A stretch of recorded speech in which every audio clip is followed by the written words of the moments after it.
من بعضی اکابرو یو وظیفه د رمضان المبارک درېمې جمعې په ورځ باندې چې کوم وخت باندې هم وي خودلې دا چې کوم بیمار دا وظیفه اولولي او په ځان باندې دم کړي ان شاء الله العزيز الله پاک با د هر قسم مرض ختم کړي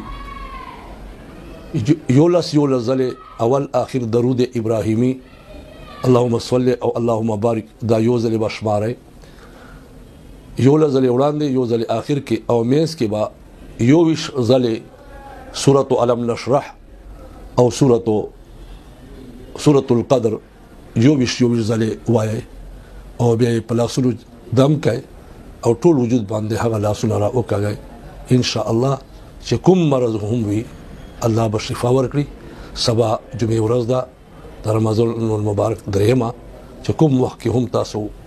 دا وظیفه وکړئ ان شاء الله خیر به وي درته په خپل هم عمل پوکې نور ورته هم ورسوي